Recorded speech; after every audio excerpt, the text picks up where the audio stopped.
mid to late 30s, I started playing music again, but I did it in a different way. I was more doing it as like a hobby. I like released a bunch of records, which I'm super proud of. Really, really happy I've done that. I must have made about 20 records.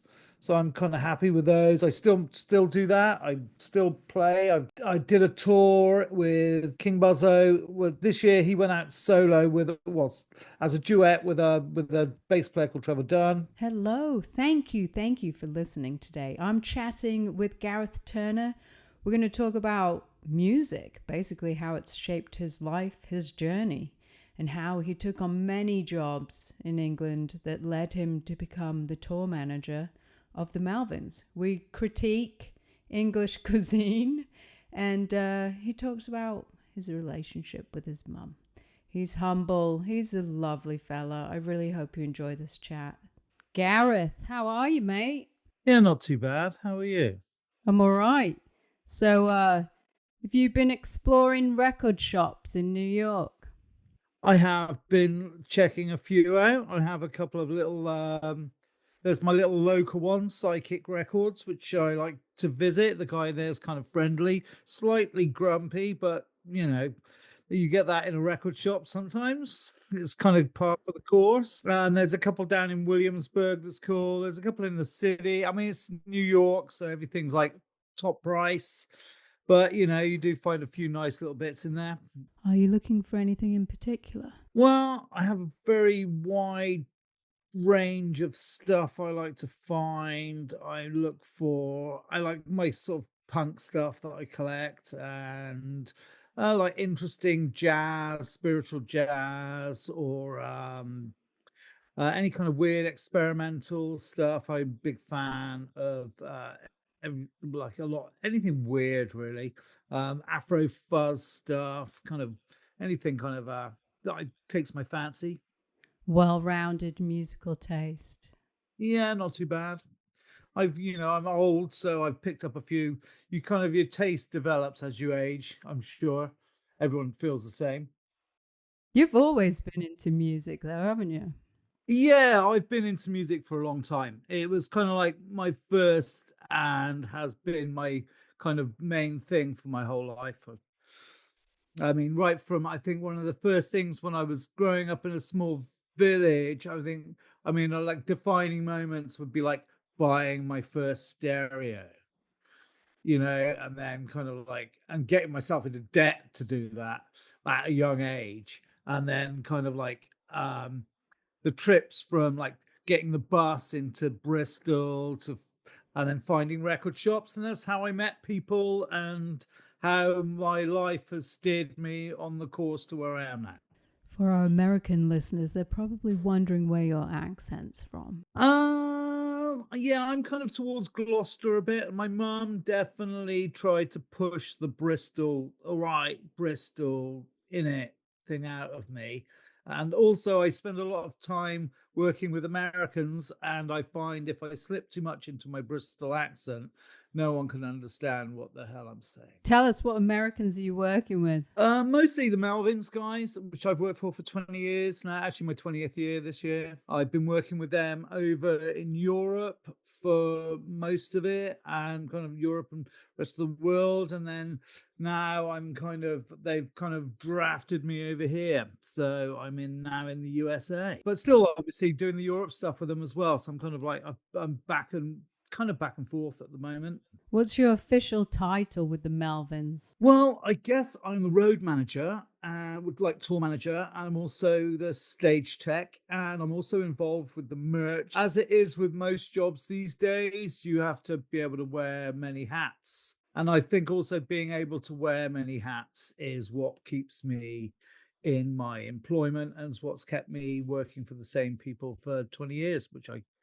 is quite seems like it's kind of an achievement these days, because I've chat to a lot of my friends and they definitely some move between jobs, like 2 or 3 years they move to another job. You wear many hats, Gareth.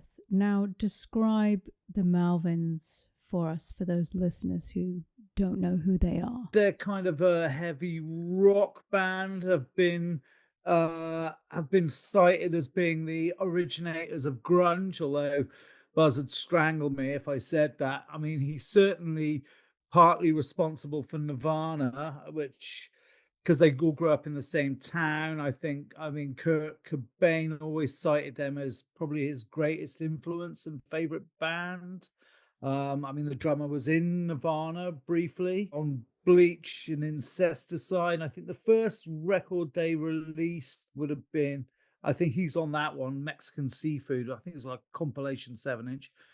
Melvins were from the same town, Aberdeen, Washington, and they then moved down to San Francisco and then down to Los Angeles. They've been going for since 1983, so 42 years, and they still tour over well over 100 shows this year to do with them already. And that's if there's pretty much my whole year's work is already booked up, ready to go. They are a significant band, to say the least. So, like, when are you heading out on tour? So we're all quite excited. We go out beginning. I think we're doing a California run of like 6 or 7 shows in the beginning of March. Then we shall be doing a full US tour with a band called Napalm Death, which are from, I believe, Newcastle. I think from Newcastle, Birmingham. I think. The Midlands? I'm not exactly sure, but they're English band. I mean, they're a big heavy metal band. I mean, I'm sure even you've heard of Napalm Death. I have, yeah. Yeah. Yeah, they're kind of big. So that'll be a really big tour. And I think we have 54 shows in the US. And then we have plans for a European tour with a different band and a fall tour, which the fall tour will be in the US again, but it'll be what they call the B and C market. So we'll do the big cities with Napalm Death. The smaller cities, I think we're actually planning to do a show in Roswell, which we've never been to before. Roswell. New Mexico. Yeah, hopefully we'll find some alien remains. So you organized all this touring? I help Buzz. Buzz is the master of it. He's been touring for years, so he will sit down with a calendar and a map and basically work out a routing where we're not going back and forward. Some people say they tour America like they're hanging a Christmas tree Back and forth, back and forth. But what we try and do is a route. Buzz works that out. He tries to do it so our days off are on things like Sundays, where we have to do a long drive. For example, if you're playing somewhere like New York City, you don't usually get much of an advantage on sales if you play on a Tuesday or on a Friday. But other cities you do. So he tries to arrange it so the cities you're doing on a Friday and Saturday are ones where it affects the sales.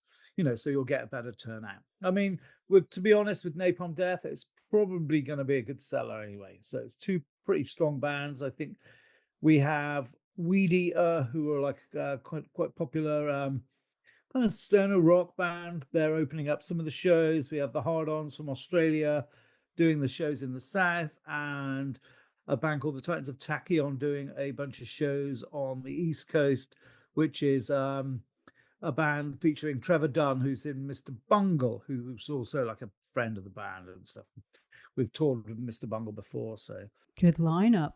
How many hours are you averaging a day driving? It varies. We try to do it so it's like 3 or 4 hours a day. Sometimes maybe a little bit more. Sometimes even, some cities are close to each other. Sometimes you can do it in like 2 hours. And then if we have long drives, we'll do those on a day off. And some of those are long. You'll get up 8 in the morning, get in the van, and you'll just drive. And usually get, if it's like a 700-mile drive, it'll take you 10, 11 hours. Describe the van. You got all your gear in there, or you got another van with all the gear? We'll do 2 vans and split it across the 2, and split the people across the 2. You stay in hotels? Hotels with parking, definitely, and safe parking, and that's definitely a big one with us. And probably not in the city centres, because that's also a nightmare, because you're leaving at first thing in the morning into rush hour traffic. So if you get out of the city at night when there's no traffic, you're not dealing with that in the morning. And also, none of us drink, so it's not like, and we're old, not like we're out there partying like a bunch of kids. It's like finish, go back to the hotel, and might do some laundry and then go to sleep. I might watch a bit of Adult Swim if for a bit of craziness, and watch a bit of Futurama before I sleep, or some South Park, and that's about as mental as I get. Love it. I love it. Oh, you are quite healthy. You do like your bougie coffee, though. I do like bougie coffee. In fact, I'm drinking a bougie coffee now. Yeah. Counterculture, fast forward, my new favorite. I, I will occasionally hit that. That's about as extravagant as I'll get. If I've got time, I'll maybe try and talk Buzz into hitting a record shop or a bougie coffee place on the way to the venue, and that's as wild as I get. I'll get my stock up on kombucha and keep my gut healthy. It's actually really refreshing to hear of a band that's sober and living healthy. I bet those natural endorphins and that adrenaline kick in once you're on stage. Yeah, they go for it. Yeah, they definitely go for it. You know, Dale and Cody are both amazing drummers. Buzz is a very good frontman, great guitar player. Steven's amazing bass player. Steven's OG. Don't know if you get a chance at the moment, but there's doing the rounds. Is Steven was in a band called Red Cross. They were from Los Angeles starting in the late 70s when he was a kid. I think he was 11 years old, and they've just made a documentary about them. It's actually really, really good. It's definitely worth watching. I mean, he's like an OG punk guy. I mean, they they were when they were like 11. He was 11 years old, 11, 12 years old. And they were putting on shows with Black Flag. So What was the and documentary called? it's just called Red Cross. Red Cross. It's Red Cross story or something like that. It's. I went to see.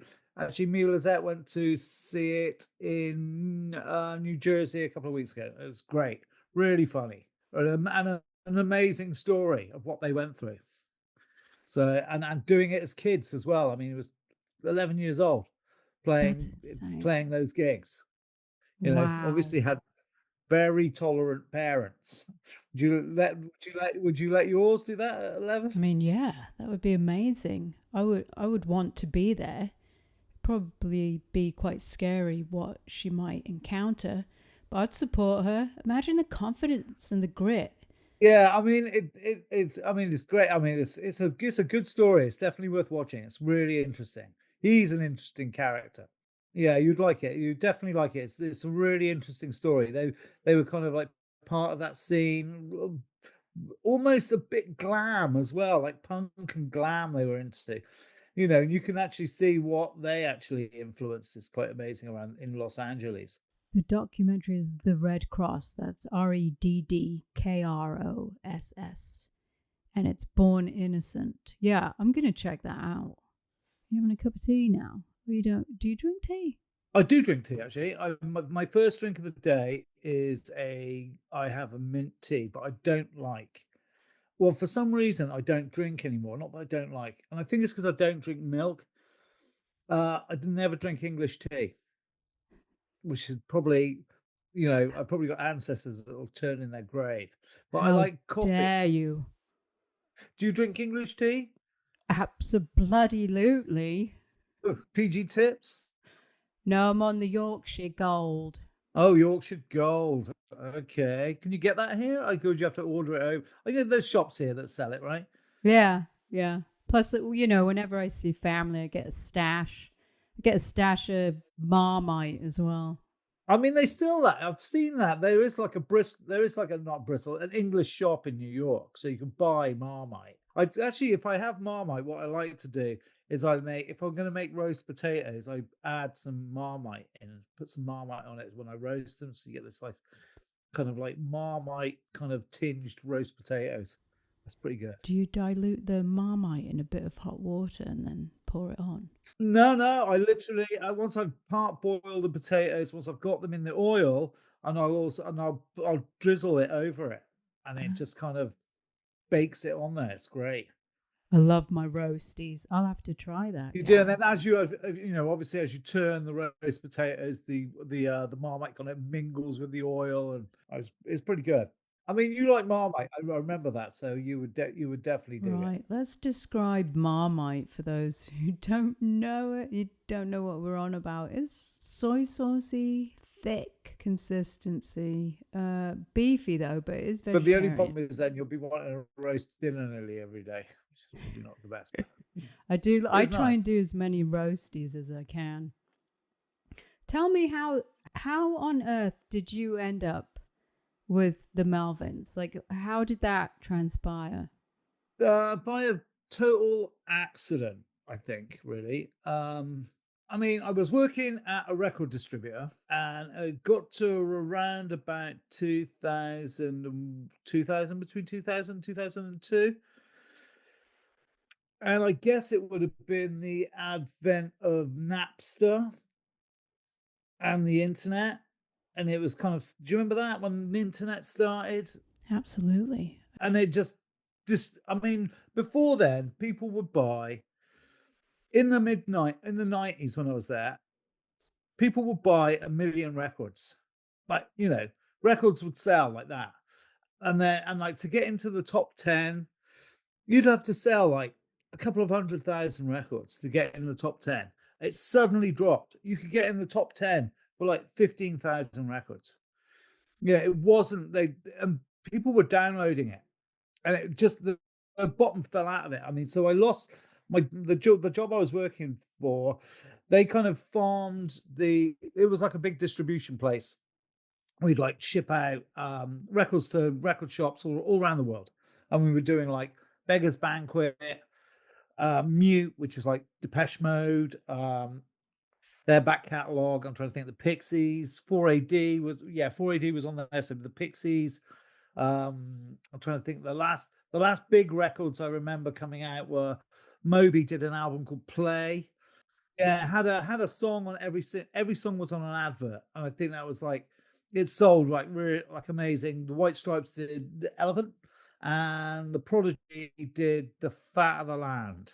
Yes, now you're talking my language. Yeah, so those were like the last big sellers I remember, and then they kind of farmed the distribution out to one of those kind of magazine places, Entertainment UK it was called, and they would do like kind of like a bit like an Amazon type thing, but for music and sort of videos and DVD. So they farm the distribution out to them, and I kind of lost my job, but in like a really weird way. It's like I slowly lost my job over like 2.5 years, and I was left in basically me and two other guys at the end, clearing out this giant warehouse of music, of like and sending it going through. Some of it went back to labels, some of it went to the new just distributor, and then I was kind of lost a little bit. I worked at a record shop for a bit called FOP, which are now gone bust as well. And then a friend of mine was doing a man with a van. So, or I knew someone who was doing a man with a van. And I started doing that, like just like self-employed, working as removals. But part of that I would have to do. Quite often, I'd get jobs of like picking up bands' gear and taking it to venues in Bristol. And then a friend of mine who name is Fat Paul, he started a record label with the guy out of Portishead, who are also a Bristol band. And they signed a band. They signed a couple of bands, and he asked me to drive one of the bands like on these short tours. One of the tours was with an American band called High on Fire. So I kind of got on really well with them. It's only a short tour, like 7 dates. Then their booking agent, which is like this American guy Todd, he got me to he was like, oh, can you guitar? Because I would end up guitar teching as well. So I could play bass, so I could set up guitars and drums and stuff like that. So I'd help out on stage, and as well as driving. So I'd drive and help out on stage, and then he would also ask me if I could do some like just one-off guitar teching jobs for bands coming over. So I did like Mudhoney and a few other bands, and then I kind of met each time you do stuff, you meet people and you get asked to do something. And then the High on Fire guys, I did a bunch with them. And then they did a bigger tour with Mastodon. And I met this other guy, Tim Moss, who was like a tour manager for the Melvins. And I think it was in 2005, he hired me. I think the drum tech was sick, and he was like, "Oh, can you set up a drum kit?" And I was like, "Yeah, I can do that." So then he hired me to do a Melvins Phantom Ass tour, like quite a big tour.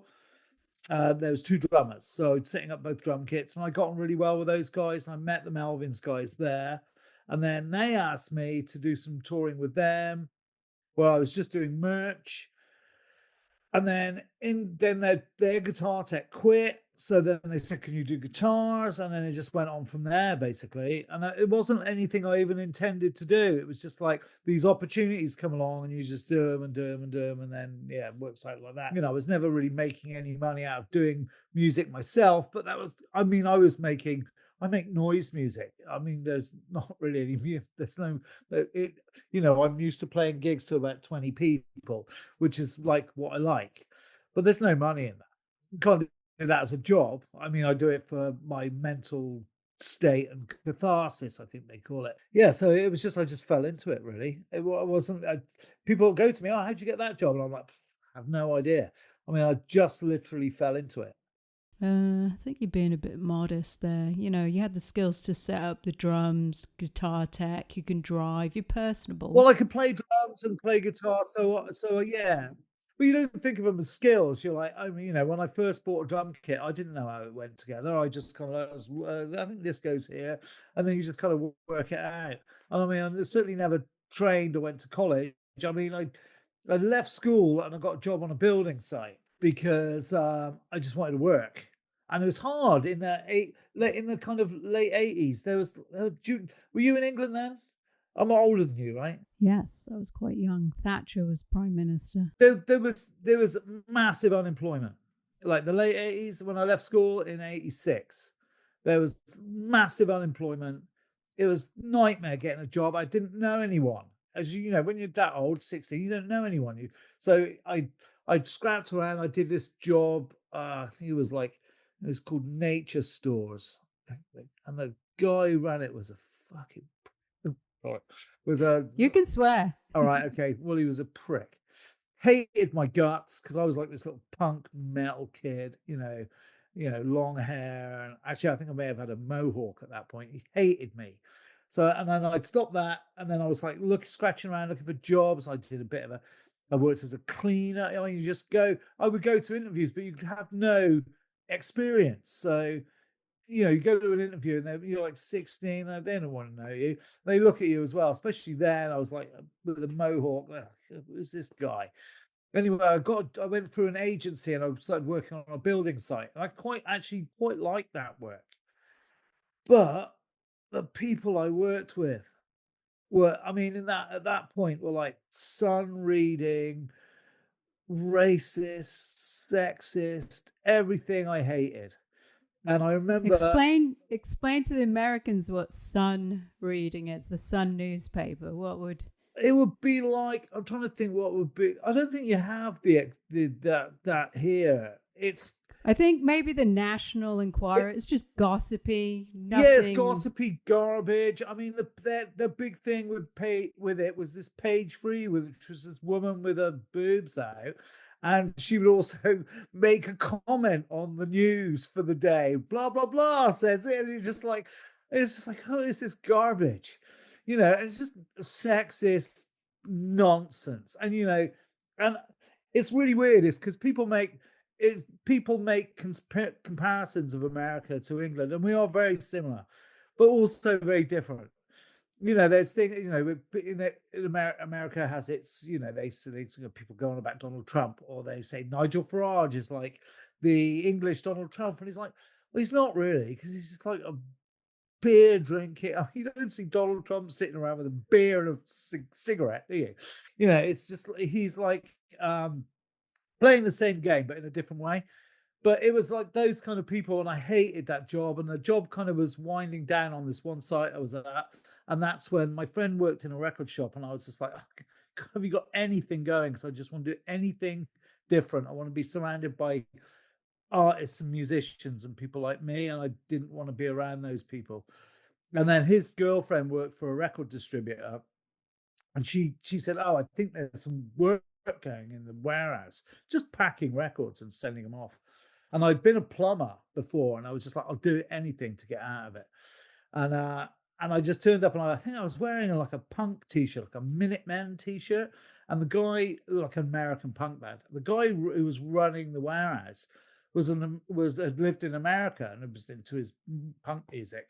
And he just looked at. I walked into the interview, and he went, "The Minutemen, oh, amazing, you're hired." Nice. And that was it. So he gave me a job, and then I did that, and then I worked there for like 12 years, and then that's when it I ended up moving out and moving to doing the Mammoth Van and then roadieing, I guess, and that's what's led me here. I mean, it's really weird because as I said, I didn't really plan to do this. It was just I followed my interests. Talk to me about some of the bands you were in when you were younger. I played in a kind of like in a sort of like punk band in Bristol. Did that for a few years. And then it's always like it's a family, I guess, when you're in a band. But I mean, we were young, and a couple of the guys, I mean, they took they partied. I mean, I got to be honest, I joined in, not as much maybe, but I certainly did join in. I kind of like I got to the point with that in my 20s where I was like, "Oh, I'm done with this," and I stopped playing, and that's when I started working and doing working as a tech, and actually ended up playing music again in my mid to late 30s. I started playing music again, which but I did it in a different way. I was more doing it as like a hobby. I released a bunch of records, which I'm super proud of. Really, really happy I've done that. God, I think I must have made 7 inches in an album and 12-inch albums. And I must have made about 20 records. So I'm kind of happy with those. I still do that. I still play. I did a tour with King Buzzo. Well, this year he went out solo as a duet with a bass player called Trevor Dunn. And on the European leg, I was the tour manager, the driver, involved with the merch, and I was also Wow. the support act. Multitasker. What were you playing? Yeah. And I was just playing solo. I was playing an electric contrabass, which is like an electric version of a double bass, and a theremin, and using a like a looper and some little effects. Yeah, I just kind of improvised set of kind of just me jamming with myself, I guess. So I made a cassette before I went, CD and a cassette, and I took them on tour as well. So I was able to kind of promote myself. And my partner Lizette made me some videos, and then yeah, so it was kind of nice. And it's also nice to do some artistic stuff with your partner as well, which is a nice bonding thing to do. Talk about what you wear when you were on stage on your last tour. I was wearing. I decided to go with a mask because I felt like I was playing kind of dark, melancholic music. When you play with a bow, it's a very vocal sounding way to play. You play the music that's in your brain. So mine is quite melancholic and dark as I'm exercising my demons. And so I decided to mask up as part of the experience. And I quite enjoyed being masked up as well. It was quite nice having that persona where I'm not. It's different when you're playing in a band. You're kind of like part, especially when you're the bass player. I mean, no one cares about you anyway, do they? Although you're the most important, you know, you're the glue, but you're in the background. But this, I'm kind of you're on your own on stage and you're trying to fill everything up, and it's quite nice to be a little bit. I'd never done it before, so I thought I'd be a little bit more theatrical. Did you have the jitters getting up there? I always get the jitters. Yeah, it goes right up until I play, and then I'm fine when I play. But actually, I find if I don't get the jitters, That's when I have not a very good show. Yeah, the adrenaline that gets you up there and gets you in the nerves, and you're like literally almost what I mean. You just want to curl up and cry, but then that gets you on there, and then I think it gives you a buzz, and then you play. and then the whole thing seems like so surreal. I always would come off stage, especially when you're improvising, would come off stage and it's like I couldn't even remember what I just played. I was just like caught in the moment, and then it's gone. I think Sonic Youth Yeah. did that, didn't they? Do a lot of improvising. Yeah, they did a lot of improvising. I mean, I've always been a big fan of improv, and I like kind of jazz stuff. So as I've gotten older, I've entered my jazz period of my life. When I was in New York, I forget the name of the venue. That was my first experience with jazz. At first, I was like, when's this ending? Is this going to end? Like, it just kept going. Oh no, it'll just carry on. It'll end when it's ready. Yeah. It'll end way after you've had enough. That's it. That's how I felt about the experience. But they haven't had enough. Because the thing is with that, it's for them. You're Yeah. just a spectator. Yeah. Yeah. And But I, I like that because a lot of it is like it's just being a musician, I guess. You're like, for me, I'm enjoying watching someone I mean, I'm just an amateur, but watching some of those who are like, they're the top of their game at playing. And I mean, I find it quite amazing to watch that sort of stuff. yeah, I'm in awe with any musician. I can't play anything. Well, yeah, well, I don't know. I mean, I can't really.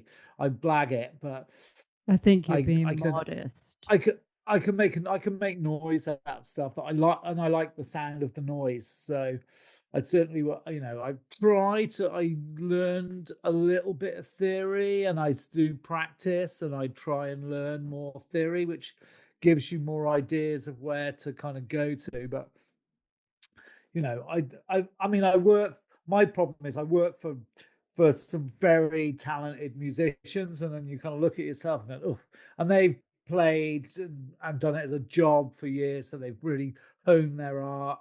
And I'm kind of like, wow, I'm a bit janky, but I mean, I still like what I do, so I continue. And as I say, it's for my soul anyway. It makes me feel better. That's beautiful.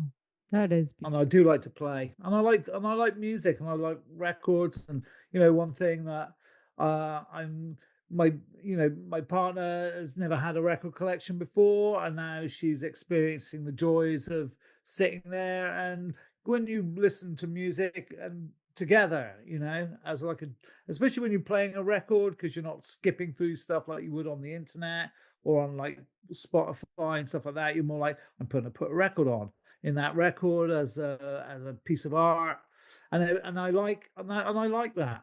I even like a cassette. I love the sound of a cassette, high, heavily compressed, and you can't skip it because you just got to go through it. But you listen, and I like it because you listen to the whole record the way that someone has intended you to listen to it.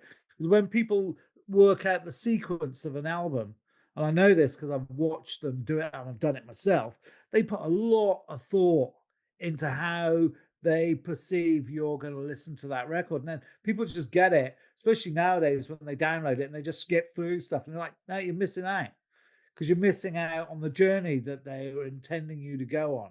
Right. The story. Yeah. The story, yeah, it's telling a story, and I like that, and that's why. And I love vinyl for that, and I love cassettes for that. Yeah. And yeah, it's not as good a quality as a CD. I get it, but I like it more for some reason. I don't mind the cracks and the pops when you play in a record. It adds it to me. I like the warm feeling of it. It's like being sat in front of a open fire as opposed to being sat next to a radiator. To me, anyway. That is a fantastic description. I agree. I also really enjoy the artwork on vinyl. Yeah, I love that. Yeah, you have a 12-inch piece of art, basically, as opposed to like a small little square in the corner of your screen. Yeah, we're nerding out over vinyl. Yeah, and I like it, and, like I say, I mean, it's not that I don't. I have a lot of music on my phone. I have an Apple subscription, and I listen to music a lot from my phone.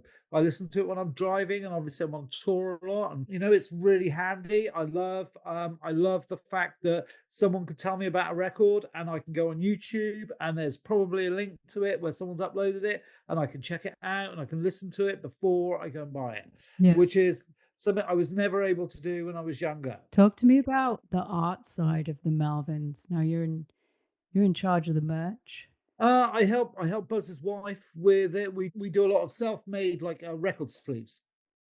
She has a what's it called, letterpress, so like a flatbed printing press. I like to do stencils and spray paint stuff and screen print. So we kind of try and mix up the mediums, and she does the artwork, and we experiment and make limited, bespoke, like vinyl packages to sell on tour. And people really like it.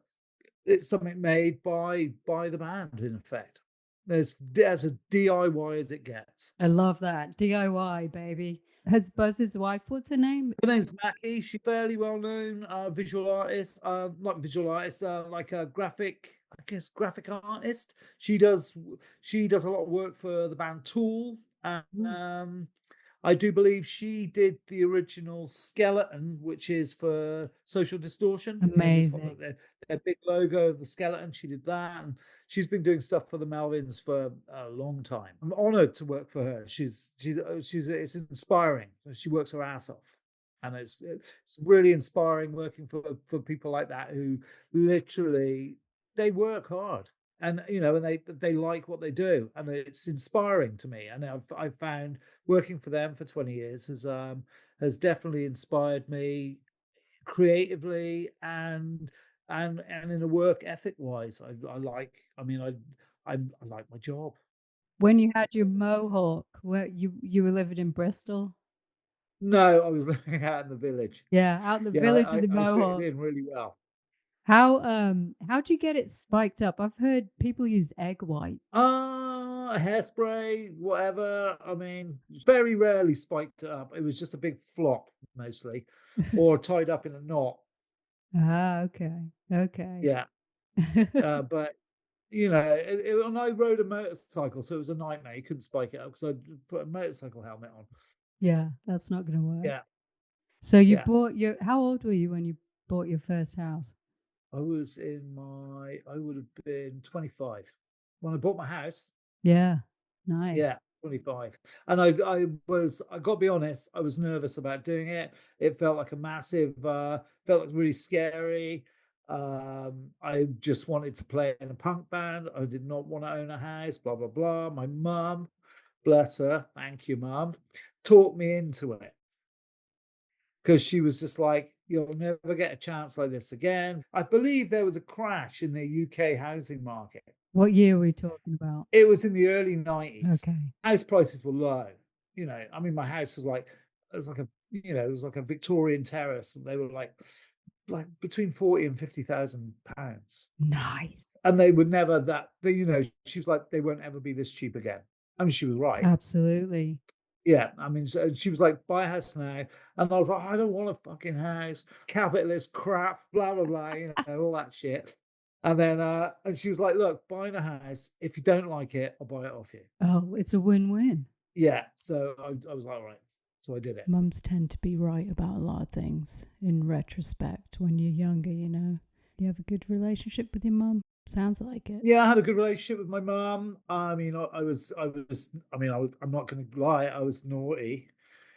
I wasn't really bad, but I was kind of a naughty teenager. I smoked weed. In England where it wasn't legal. I wasn't massively naughty. I was just very unconventional, I suppose. I didn't want to do the conventional stuff. She was very supportive of me, especially when I was like working in music and stuff like that. She knew I loved it, so she was super supportive of me. She was old. She lived to 90, nearly 92, but during COVID, the last few years of her life, she started having falls. don't know if you remember COVID. Do you remember COVID? It Oh, was that great, thing? wasn't it? Yeah. She started having falls, and I don't know how it was in the States, but in the UK, I couldn't get any carers. But then also, I wasn't working because obviously touring just stopped, literally dead. I was on tour actually with Julian Cope. Do you remember him Yes, from the Teardrop Explodes? absolutely. I was tour Oh, managing him, wow. but he's a kind of strange guy, and he would only play shows on Fridays, Saturdays, and Sundays, and go home during the week. Really? That's not very Yeah. convenient. So we go out Friday, Saturday, Sunday, play shows, and then come back, and the next week. So we were like almost to the end of the run, and we were in Nottingham, and it was a rescheduled gig. He'd been ill, I think, the week before or 2 weeks before. So we were down there, and his wife messaged me in the morning because she was like, she came out with us, and she was kind of like his manager. She texted me in the morning, going, "Come and meet me for breakfast." And I go out, and she's like, "I think we need to go home. I think this is going to go." This was like in, oh, where were we? It's like the beginning of March Mm, in 2020. And she's like, "I think this thing is going to get really bad and it's going to spread everywhere." And I was like, "Really? I don't think it is." And this was on the Saturday. By the Wednesday, so we drove, and it was like, I just said, "Whatever you want to do, you're the boss. You want to go home, we'll go home." So I drove them back home from Nottingham. They lived out in, they live right by the Avebury Stone Circle, like 2 miles from that. It's beautiful there, lovely. So I drove them home, went home. By Wednesday, the following week, the whole country was shut down, yeah, just like that. lockdown. And then my mum had a fall, really bad one. She had a couple, and then that she had a bad one, and then ended up in hospital. And then they released her out. They released her out, and I was trying to get carers. I couldn't get any carers. She had one that would come in, like a couple of times a week, and I managed to get a carer one a day.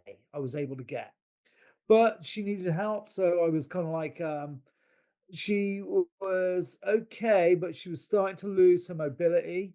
Um, she would have toilet issues and stuff like that. So I'd have to take her to the bathroom and stuff like that, and I'd never done anything like that before in my life.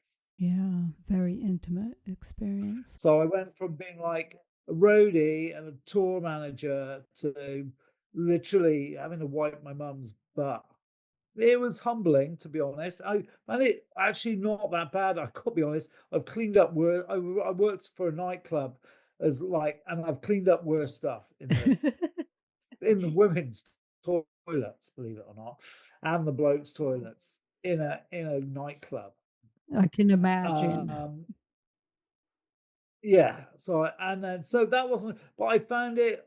My mum was like a conservative, like old school conservative like woman, and I think the hardest bit was the horror look in her face that I was having to wipe her butt, Oh, bless her heart. and me trying to kind of like, "It's okay, I don't mind."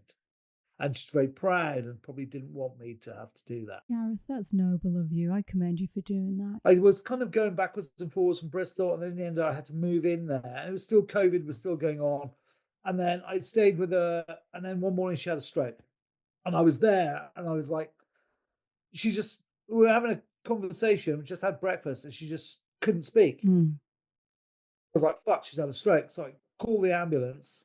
They come out and they're like, "Oh, they get the blocker in them." So and then she went into hospital. She was in hospital for a month, and then they would not let her go home because after the stroke she couldn't stand up on her own. Before she could kind of get around with a walker a little bit, so I had to find a home for her, and then she passed away a year later. But I mean, she did pretty good. She got to nearly 92. She was living in her own house pretty much right to the end, apart from the last year. She had a stroke on the 12th of September, and then she died on the 12th of September, exactly the same day a year later. Wow. How weird is That that? is very weird.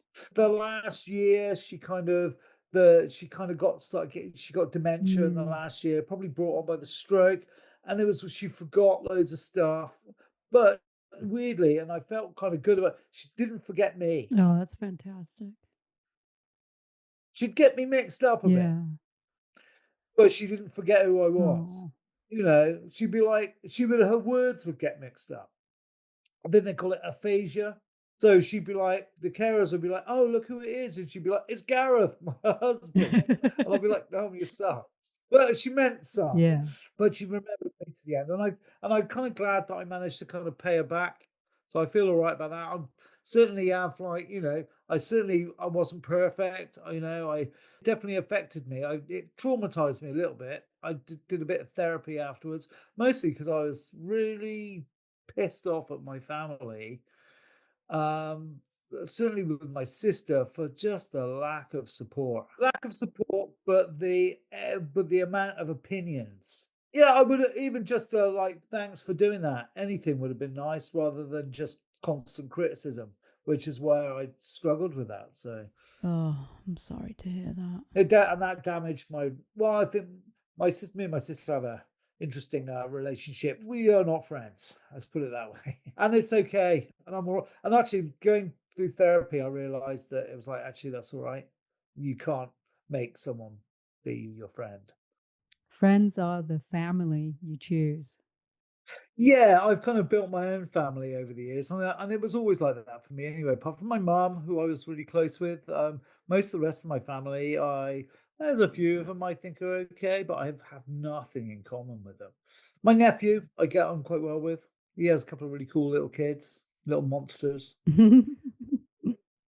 I've not heard you mention a My dad. dad died in 1986. Yeah, he liked to drink. He was a rugby player, Welsh guy, hence my name. Gareth. Very proud Welsh guy. Yeah. Never forget your Welsh. Yeah, he was very Welsh. Don't remember him ever particularly. You know, it was the 80s. I don't remember him ever eating particularly massively unhealthy, but also not massively healthy either. I certainly don't remember ever eating like salads and stuff like that. It was very like pies, mash, and stuff like that. Boiled vegetables. I mean, do you remember that in the 80s? Yeah, that was a thing. You just boil all the flavor and nutrients out. Yeah, and also it's like, if you're gonna cook meat, season it. When I first started traveling a bit, I'm like, oh my God, there's flavors. Oh, you are. Oh, you're not wrong. Oh my goodness. Oh, come on. We're supposed to be bigging up our culinary cuisine, our culture. Yeah, you're not wrong. I would say 20, 30 years ago. Yeah, bland. We have come a long way though, Gareth. Sorry for ranting. It's all good. So, we're coming to the end of our interview, and I always ask my guests, what are you listening to? I mean, you've mentioned a few bands already, but what's on your playlist? What are you really into right now? What's moving you? I've been really enjoying The Doors because Buzz kept playing it, and I was a fan of The Doors anyway, but I've actually bought a couple of the records because I really like LA Woman, which is the last one they put out, and the first album a lot. My favorite too. Bookended it nicely. I listened to a bunch of the Steve Albini stuff that he's done over the years, just because he passed away this last year. And that kind of delved me down that run. And I'm trying to think, what else have I been listening to? And I've been listening to Ministry, which I really like listening to when I'm working out. But and also me and Lizette have been listening to Funkadelic, Maggot Brain a lot. Yes. And I bought her a copy of that on vinyl. That was one of her first records. Oh, and a punk band from Texas that I've been a fan from for years. But I did pick up an American copy of one of their records over here called the Big Boys, who were famous for. They were like a punk band from Texas who did like punk and funk, weirdly. And the singer was very openly gay. And they were from like the early 80s, which in Texas would have been quite risque at the time. So I've been listening to that as well. Thank you so much for your time today, Gareth. You have definitely introduced us to some music at least I'm unfamiliar with. That's all right. Thanks. Thanks. Now I'm hungry. I'm going to eat. And thank you. Thank you for listening. I really do greatly appreciate your time. I've only met Gareth once, and I feel like I've known him for years. All right, the Melvins are out on tour. Get your tickets.